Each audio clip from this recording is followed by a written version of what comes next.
Maybe she never intended to stay.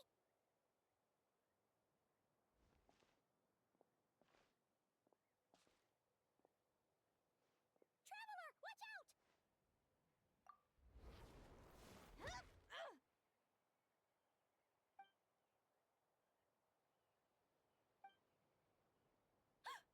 Oh, sorry. I didn't know it was you. I heard a noise and I thought it was the monsters coming to get me. Did I hurt you? Oh, I'm so sorry. I wasn't thinking straight.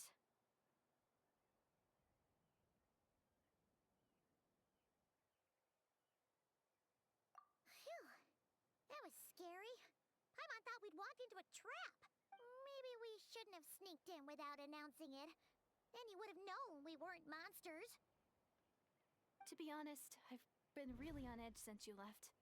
I just have this constant feeling that any second, the monsters are gonna come back and get me. And it's not like I can run from them. There's also no way to cook here. It's good you got back when you did. Another hour and a half and you probably would have found me starved to death. Huh. That's weirdly precise.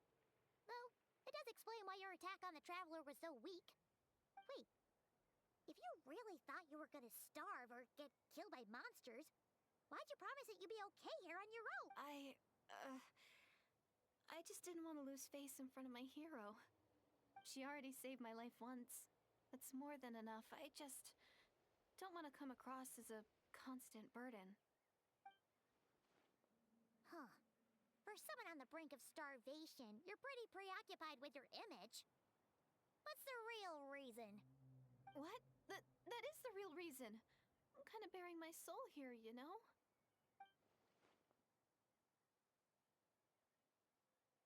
Anyway, so, could you make me some food now?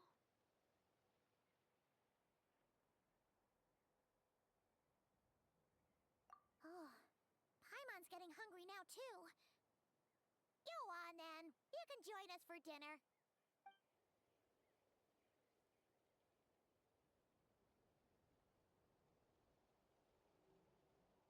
Whew. I am so full. Thanks for saving me, again. Starvation feels like a distant memory now. Huh. You can really pack it away, Diredyth. Guess that explains how you had the energy to make it this far. I tried so hard to hold back, but it looks like I still came across like a total glutton. Paimon didn't even realize how late it is. Hey, the night sky here is really pretty. Yeah, and it's all thanks to you both that I'm able to relax and enjoy it.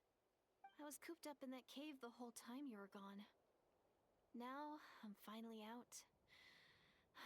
The air seems fresher, and the stars more beautiful than ever before. You weren't in there that long. When I was young, I used to lie on the roof of my house, gazing up at the stars. And often, my mind would drift to this question. Is this starry sky actually real?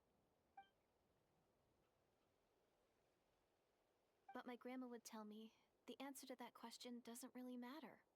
Think of all the people in our village who spend their entire lives here, she'd say. To them, that little village is their whole world. And so, if it's our destiny to live beneath this sky all our lives, then whatever may or may not lie beyond, this is our world, and that sky is real to us. Paimon kinda gets you, but also not really.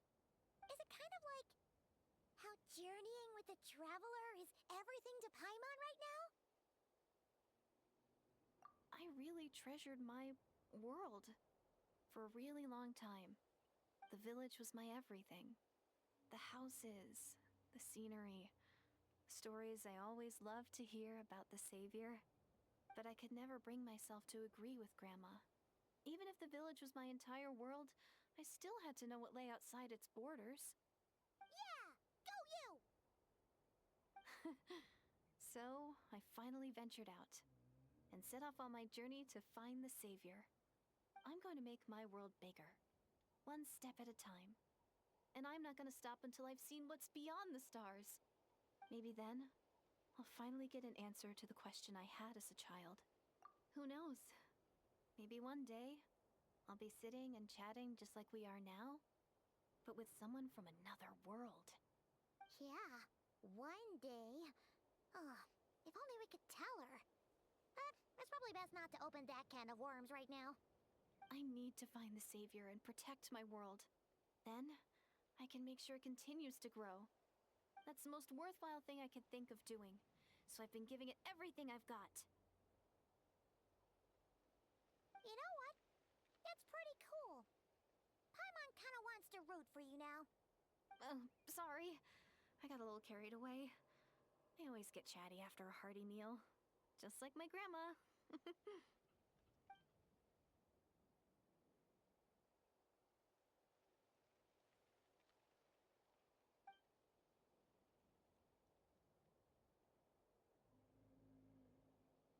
Hold on. Shh. It's them. The monsters are back. Where? Oh, still invisible, huh?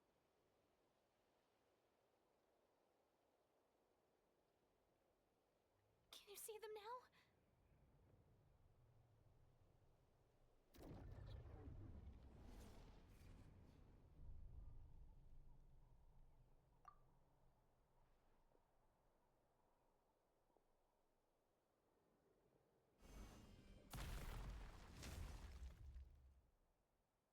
Oh, Paimon still can't see anything. But please, be careful. Huh? Wow, that was fast. Did you get all of them? Oh, Paimon's slowly but surely getting used to the sight of you fighting thin air. You doing all right, Diredyth? Diredyth? Hey, it's okay. There's nothing to be scared of anymore. Oh, I'm fine. I just spaced out there for a moment. You spaced out? Huh, that's a pretty bold move under the circumstances. I was just... the image of the traveler fighting to protect me. All right. Whatever floats your boat. Anyway, there are no more monsters in the area, and it's getting late. Why don't you stay here tonight? Sounds reasonable to Paimon. What do you think, traveler?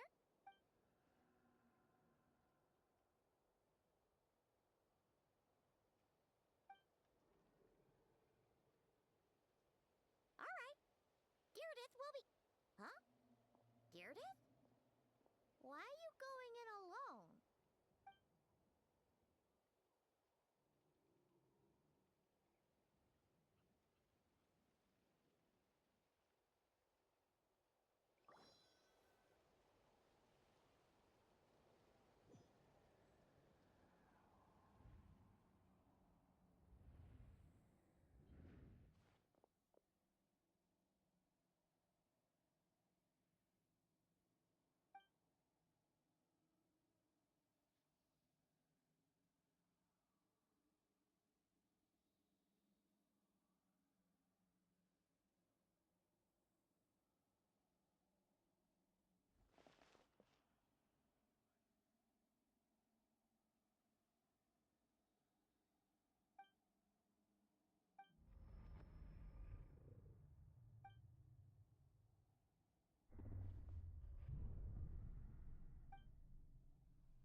Doomsday, a fitting name indeed.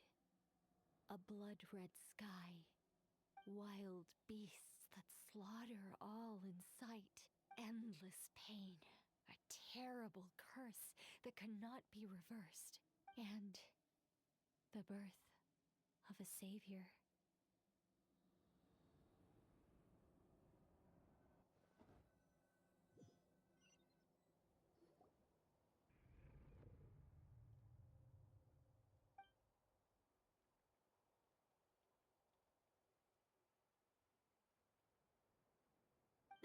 You're awake. I'm sorry. I didn't mean to, You just look quite distressed, like you were having a nightmare. I thought if I took your hand into mine, you might find it soothing. At least, but it didn't seem to work on you. In fact, I think... Oh, is that right? You better not be trying to pull a fast one on the Traveler. What? Don't be so... I have more self-control. Self-control? What is that?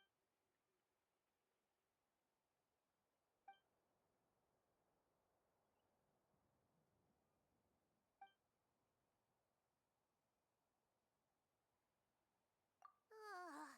No way is Paimon getting back to sleep. You go ahead. But for the rest of the night, Paimon is... Oh, do I really seem that...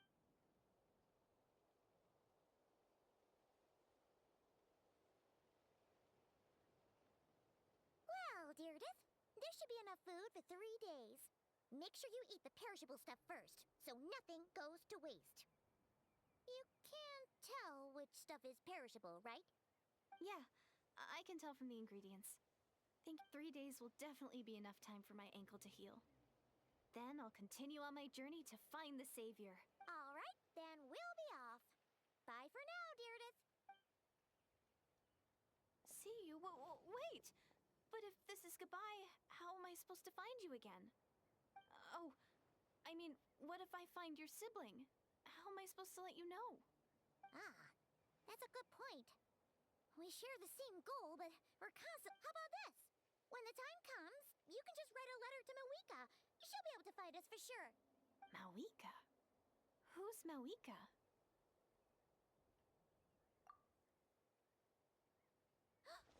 It's the Abyss Order! They're here! But it doesn't look like they're marching to war. More like they're... running away? Where? What are you talking about? A bunch of Abyss Order thugs. You don't see them? They're heading right this way.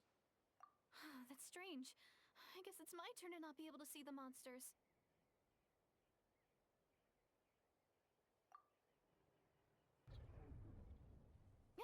You're right. I see them now. You weren't joking after all. What a weird situation. What is making these monsters invisible?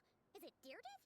Or the monsters in... Well, might as well mow these ones down, just so they can't pose a threat to the tribe. Woohoo! All done! Their morale seems super low. So, there's no more of them, right? I still can't wrap my mind around this. Why couldn't I see them until you took... So, any ideas on why those monsters might have been running away? Oh, Paimon's getting a little worried about Iansan. We gotta go. Bye for now, Diredyth. See ya, and please take care. Hey, Iansan, we're back. We ran into quite a big group from the Abyss Order just now. Has something happened at the front? The front line has collapsed. Huh? But how? No, relax. Their front line has collapsed, not ours. Oh, feels like you could have phrased that more clearly at the start. No, we're still mustering troops. Nowhere near ready to go on the offensive. So at first, I was also confused about what exactly happened out there. But just now, I got the full story from a guard who was on the scene. He watched the enemy lines crumble in real time. What did he see? One person. Just a single individual. They stormed the enemy lines and attacked with a vengeance, cutting them down like paper dolls. They wielded an unknown power and fought with a sword style that no one recognized. The guard who relayed this to me said that before he even had time to react, the enemy was decimated. I'm only recounting what I heard, and I'm sure the guard in question must be exaggerating to some extent. But still, we have to identify this person, and assuming they're a neutral party, we'll need to figure out how to engage with them.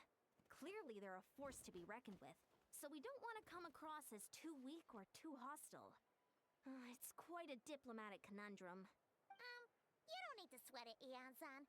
From your description, we're already pretty confident that we know this person. Honestly, with the Abyss Order acting out so publicly, it's about time he showed up.